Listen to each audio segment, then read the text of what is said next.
कुछ मिलन विस्फोटक होते हैं।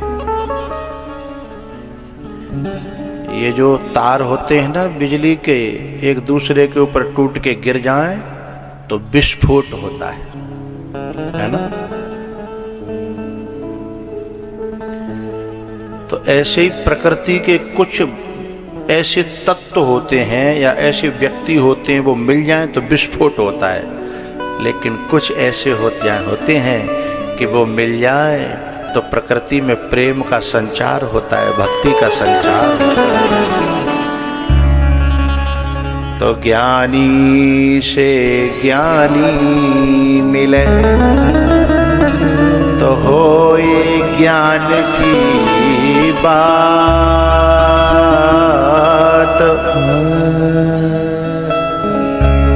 आगे कहें कि रहने दें।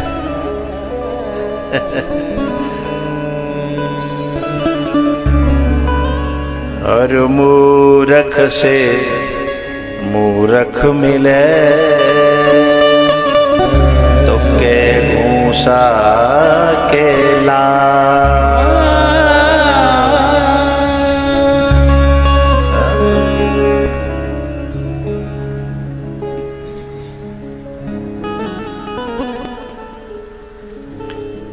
तो कुछ तत्व विस्फोटक होते हैं जो घूसा लात वाले होते हैं, और कुछ तत्व विस्फोटक नहीं होते, सृजनात्मक होते हैं।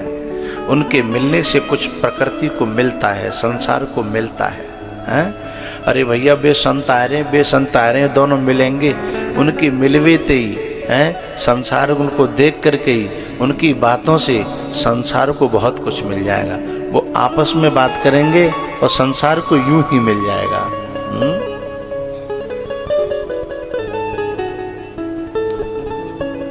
विदुर जी महाराज ने अपनी जिज्ञासा प्रकट की कि प्रभु सुखाय कर्माणि करोति लोको। देखो ऐसे ये बच्चियां यहाँ से जो बार बार आती जाती हैं, उनका इसमें प्रवेश बंद करिएगा। ये समझ रही हैं कि यहाँ रामलीला है रही है, चाहे जब चले जाओ चाहे जब आ जाओ, मन को रहता हो चले जाओ, रामलीला है रही है ना। हाँ जी गेटमैन, इसमें जो घुसे उनको समझा के भेजिए।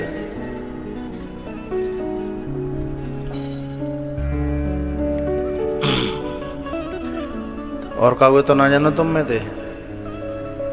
हाँ ये मोहल्ला गड़बड़ है छोटा सा।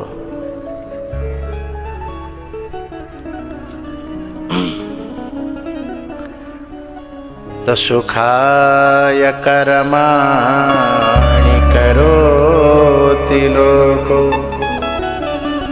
न तैः सुख वान्यदुपारमम्।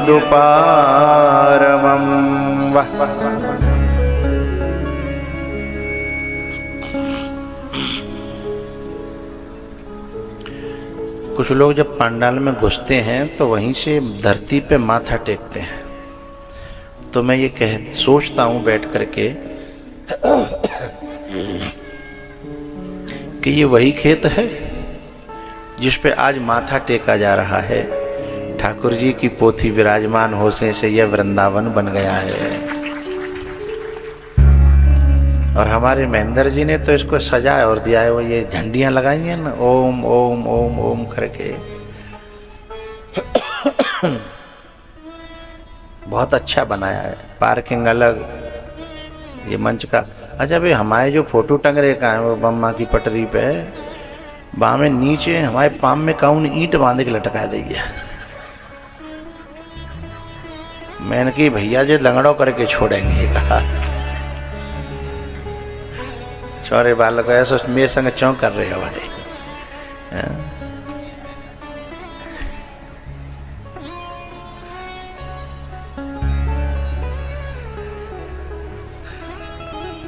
वो तो मैं गाड़ी में पीछे बैठा था, आगे बैठा तो फोटो खींच लेता था, फिर दिखाता तो मैं देखो मेरे संग सुजातपुर में क्या क्या हो रहा है? तो कब खोलोगे भाई ईंटें? आज खोल दे हुए, ठीक है, कल इतने लटक रही है। नहीं अब रहने कोई बात नहीं। चो कोई ईंट खोल तक है वो पाँव उड़ जागो वहाँ में वो फ्रेम कसवानो पर है वो। हाँ।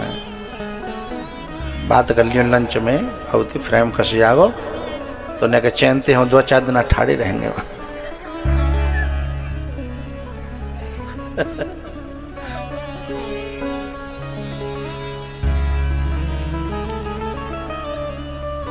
अच्छा एक बात है, तुम्हारे यहाँ कथा कहने में मुझे अच्छा लग रहा है, बहुत प्यार से सुन रहे हैं आप लोग, बहुत अच्छा लग रहा है। और मेरा मन जो है यहीं रखा रहता है, चलो जल्दी चलें, नहीं कि ज़्यादा टाइम ले लेंगे। पर कछू तो लोग तो बहुत मोते जल्दी आ जाते हैं, कछू वैसे हुए होते हैं। अब ये आएंगे 4 बजे तक।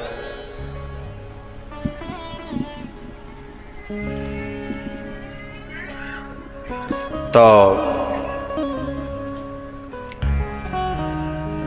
विदुर जी महाराज कहते हैं मैत्रेय जी से कि भगवान एक बात बताइए कि हर जीव सुख पाने के लिए कर्म कर रहा है, तो फिर ये दुख क्यों आता है? भाई कोई ऐसा है आदमी जो दुख पावे के लिए कोई काम कर रहा हो, कोशिश काय के लिए सुख पावे के लिए, यहाँ तक कि चोटा भी चोरी काय के लिए सुख पावे के लिए कर रहे हैं ना। लेकिन दुख फिर भी पीछा नहीं छोड़ रहा। इसका मतलब है कि अभी हमें जिससे सुख मिलता है उसका सही से ज्ञान है नहीं। कर्म तो कर रहे हैं लेकिन अभी जिससे सच्चा सुख मिलता है अभी उसका पूरा पूरा हमें ज्ञान नहीं है। इसलिए हम करते तो कुछ और हैं और हो जाता कुछ और है।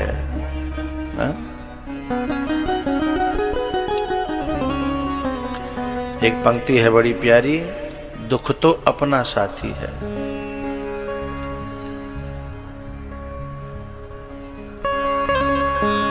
पंक्ति है,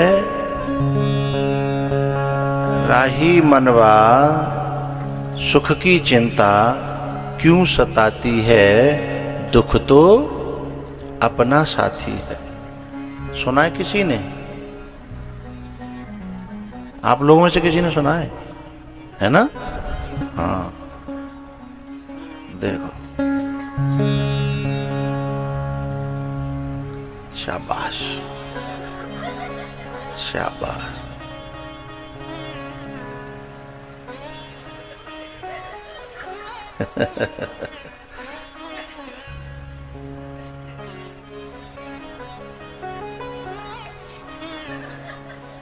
अब जाके बेचारी की परेशानी है, जानूंगा रुको जाना रहो, है ना? हम तो कितने सौभाग्यशाली हैं कि हमें कोई इधर ना खींच रहा हो तो आगे शांति दे बैठे हैं। अब परेशानी तो उनको रुक भी नहीं सकते और जाते हुए बन नहीं रहा है ना? हाँ। तो विदुर जी महाराज ने पूछा कि सृष्टि क्या है, कैसे पैदा होती है ये? तो नारायण की नाभि से कमल, कमल से ब्रह्मा जी, ब्रह्मा जी के 4 पुत्र जिन्हें सनत कुमार कहते हैं, वे बाबा जी आ गए और घरे को चलावे। उन्होंने फिर 10 पुत्र पैदा किए, वे भी संत हो गए। फिर रुद्र रुद्राणी पैदा किए, उनसे सृष्टि तो भई लेकिन तमोगुणी वो बंद करी। फिर मनु और शतरूपा, इन दोनों से फिर ये सृष्टि आगे बढ़ी। मनु और शतरूपा से 5 संतानें हुई, 3 बेटियां और 2 पुत्र, प्रियव्रत और उत्तानपाद 2 बेटा, आकुति, देवहूति, प्रसूति 3 बेटियां। आकुति का विवाह ऋषि रुचि के साथ में हुआ और देवहूति का विवाह करदम जी के साथ में हुआ। करदम जी महाराज ने ये पहले ही तय कर लिया कि एक बालक होते ही हम घर को छोड़ देंगे, बाबा जी हो जाएंगे, हमें भगवान को पाना है।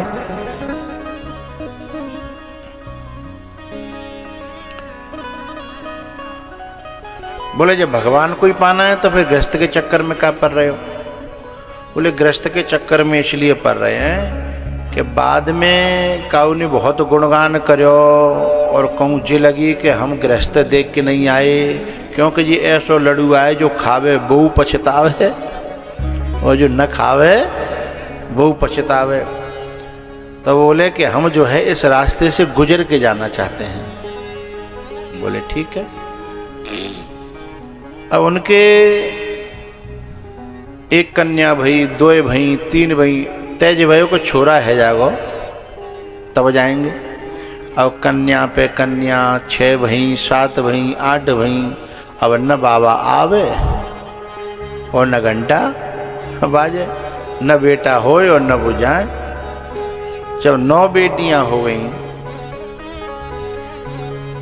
तब करदम जी महाराज ने भगवान से कहा कि आपने खूब फंसाए हम, आप तो आ ही नहीं रहे और ये हम कैसे जाएं।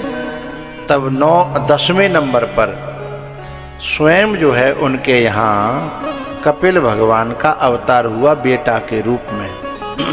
जैसे दशरथ जी के यहाँ राम भय, ऐसे ही करदम जी के यहाँ कपिल भगवान भय। 10वां बेटा हुआ। करदम जी ने कहा कि अब हम जाएं, हमारी तुम्हारा जो तय हुआ था। बोले अच्छा एक बात है, कहना सरल है और करना कठिन है। कुछ लोगों पे कोई संकट आता है तो सपता हाल बोल देते हैं कि कैसे हूँ करके जी, और जो हॉस्पिटल में हाथों का है मेरो जी पति या छोरा भैया हैं, कैसे हूँ करके बचिया सपता कराएंगे। हाँ अब कह तो दी, पर जब सपता कराए का नंबर जब आता है फिर सिर खो जाते हैं, कहीं बोल दी तो होती, पर अब करें तो कहा करें, क्योंकि भाई कहवे में तो जीवन नेक नेक हलावे की जरूरत है, लेकिन करने में बड़ा कठिन काम है। तो उस समय तो कह दिया था देवभूति ने कि ठीक है, लेकिन जब समय आया वो बोले कि अब मैं जाना चाहता हूँ, तो इतने दिनों में देवभूति का इतना लगाव हो गया, इतनी आसक्ति हो गई, इतना प्रेम हो गया कि अब बिछड़ने का नाम लेते ही रोना आ गया। नेह यत् कर्म धर्माय न विरागाय कल्पते न तीर्थ पद सेवाय जीवन्नपि मृतो हि सह। देवभूति कहती हैं, हे भगवान, आप जैसे मुक्तिदाता के चरणों में रह कर के भी है मैंने कबू आपे ते न ज्ञान लयो है, क्योंकि घर को जोगी जोगना है ना। तो घर में जब कोई चीज सुलभ और सहजता से प्राप्त हो जाती है तो उसकी कदर नहीं होती।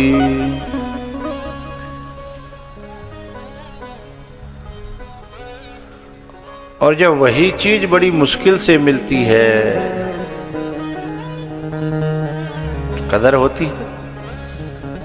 अब जाने का नंबर आया तब समझ में आई कि मैं इतने दिन तक संग रही, पर मैंने कबू जन पे ते ज्ञान लयो नहीं, दयो तो खूब।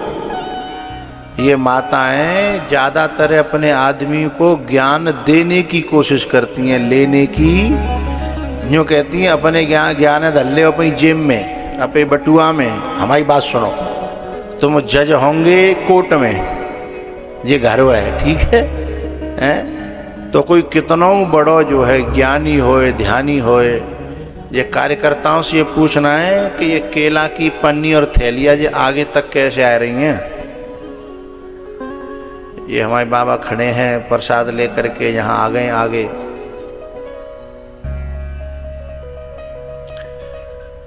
ये कार्यकर्ताओं की चूक है। जहां तक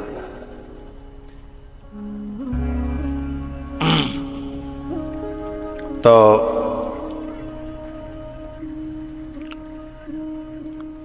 रोने लगी देवहूति कि मेरो जीवन तो जई में नहीं करेगा। अच्छा, जो माताएं होती हैं ना, उनकी आसक्ति ज्यादा होती है, ममता ज्यादा होती है।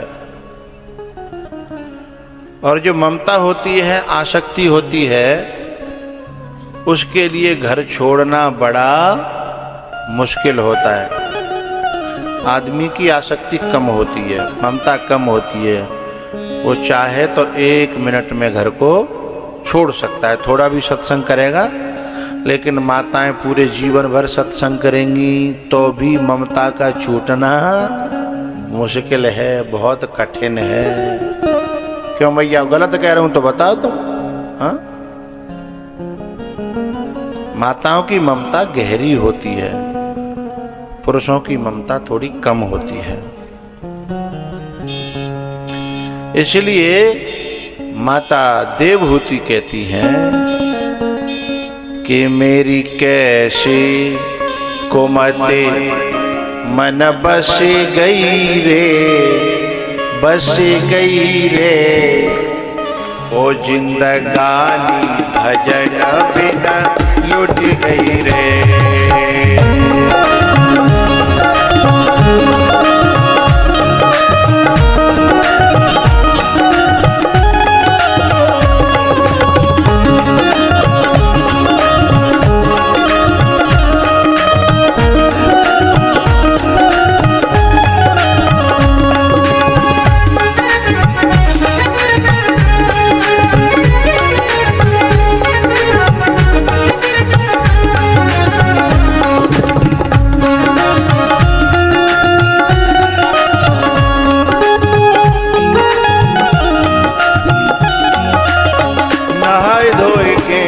आसन पे बैठी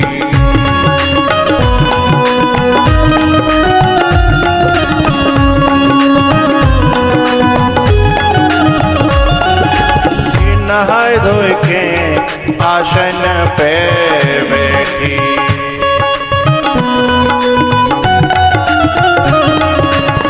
नींद बैरने मोहे डस गई रे, नींद बैरने मोहे डस गई रे, जिंदगानी भजन बिना लुट गई रे।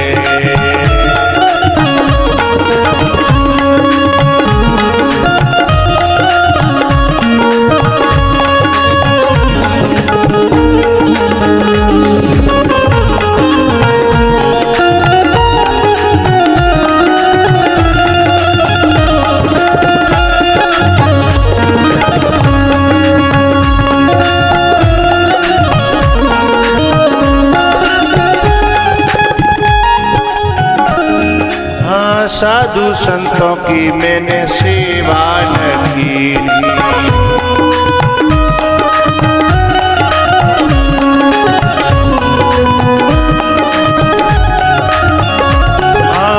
साधु संतों की मैंने सेवा न की। क्यों? बाल बच्चों में फंस गई रे, फंस गई रे, जिंदगानी भजन बिना लुट गई रे।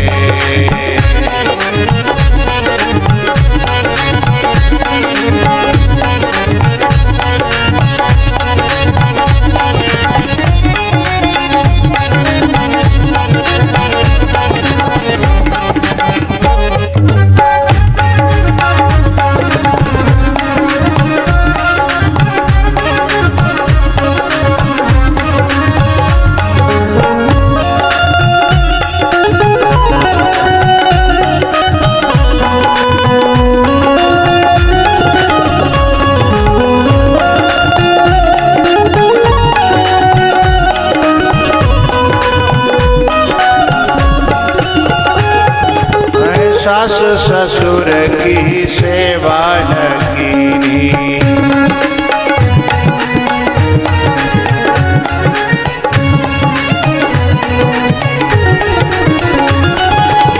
सास ससुर की सेवा न कीनी। क्यों? घर के धंधों में फंस गई रे, घर के धंधों में फंस गई रे, तो जिंदगानी भजन जिंदगानी भजन बिना लुट गई रे।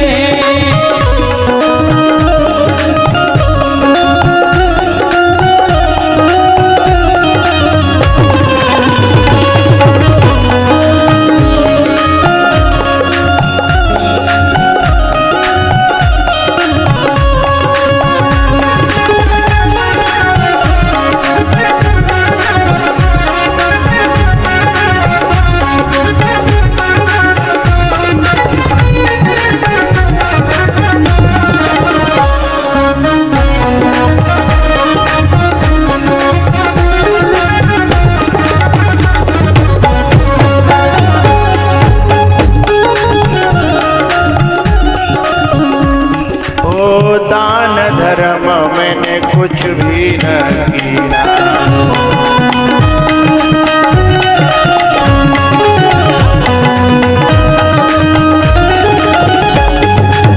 दान धर्म मैंने कुछ भी न किया। क्यों? लोभ काल ने डस लई रे, लोभ काल ने जिंदगानी भजन बिना लुट गई रे, जिंदगानी भजन बिना लुट गई रे।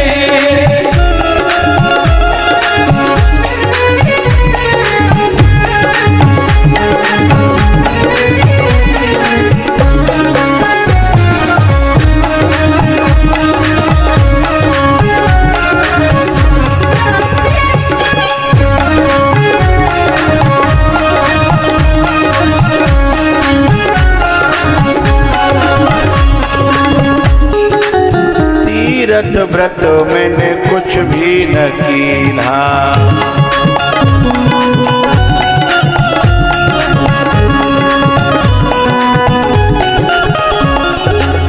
तीरथ व्रत मैंने कुछ भी न कीना।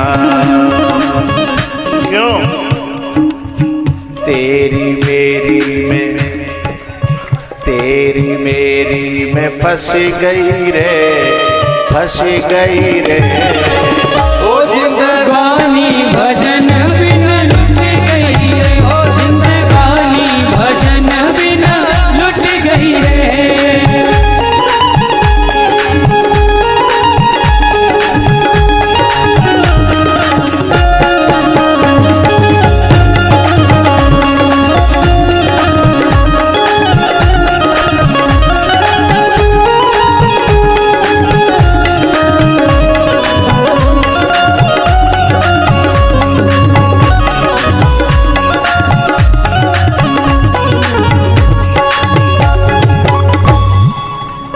तीरथ व्रत मैंने कुछ भी न कीना,